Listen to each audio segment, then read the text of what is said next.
எல்லாருக்கும் வணக்கம். நான் Hema Subramanian. Welcome to home cooking Tamil. இன்றைக்கி நம்ம ஒரு சிம்பிள் பட் ரொம்ப அருமையான ஒரு ஸ்நாக் ரெசிபி தான் பார்க்க போகிறோம். இது வந்து காரா பூந்தி. ஸோ நம்ம யூஸ்வலாக அந்த காரா பூந்தி வந்து கடையில் வாங்கி சாப்பிட்றது உண்டு.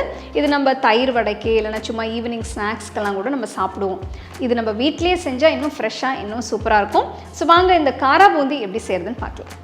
இந்த அருமையான டீ டைம் ஸ்நாக் ரெசிபி செய்ய முதல்ல இதுக்கு தேவையான பொருள் எல்லாத்தையும் மிக்ஸ் பண்ணிக்கலாம். 1/2 கப் கடலை மாவு, 2 டேபிள் ஸ்பூன் அரிசி மாவு, 1/2 டீஸ்பூன் மிளகாய்த்தூள், 1/4 டீஸ்பூன் மஞ்சள் தூள், தேவையான அளவு உப்பு, சோடா உப்பு கொஞ்சம், எல்லாத்தையும் ஒன்றா சேர்த்து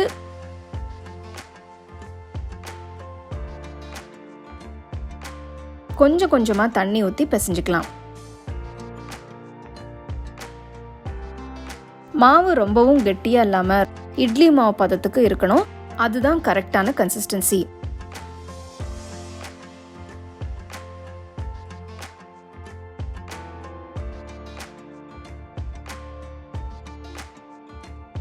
பாருங்க, நான் எந்த மாதிரி கரண்டி யூஸ் பண்ணுறேன்னு. இதே மாதிரி ஒரு ஜல்லி கரண்டி யூஸ் பண்ணி நீங்களும் செய்யலாம். ஒரு கடாயில் எண்ணெயை ஊற்றி சூடாக்கி கரண்டியை கடாய் மேலே தூக்கி பிடிச்சு மெதுவாக மாவு எடுத்து கரண்டி மேலே ஊற்றுங்க.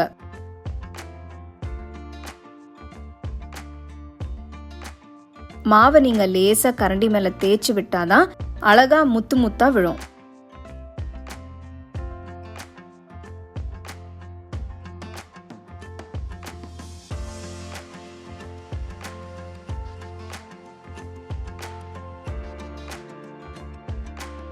பூந்தியை நல்ல கோல்டன் கலரில் ஃப்ரை பண்ணி எண்ணெயை வடித்து எடுத்துருங்க. ஃப்ரை பண்ண பூந்தியை ஒரு டிஷ்யூ பேப்பரில் போட்டு எக்ஸஸ் ஆயிலில் எடுத்துருங்க. இது கூட வறுத்த வேர்க்கடலை, பொரிச்ச கருவேப்பிலையும் சேர்த்து கலந்துடுங்க. டேஸ்டியான கிறிஸ்பியான டீ டைம் ஸ்நாக் காரா பூந்தி ரெடி. சூடான காஃபி இல்லைன்னா டீ கூட இந்த பூந்தியை சாப்பிட்டு நல்லா என்ஜாய் பண்ணுங்க.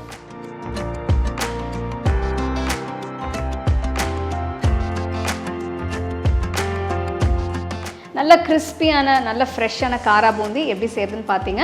ஸோ வீட்டில் இருக்கும்போது ஏதாவது ஸ்நாக்ஸ் செய்யணும்னு நினச்சிங்கன்னா கண்டிப்பாக அதை ட்ரை பண்ணி பாருங்கள். எல்லாருமே ரொம்ப விரும்பி சாப்பிடுவாங்க. கண்டிப்பாக ட்ரை பண்ணி ரசித்து சாப்பிடுங்க.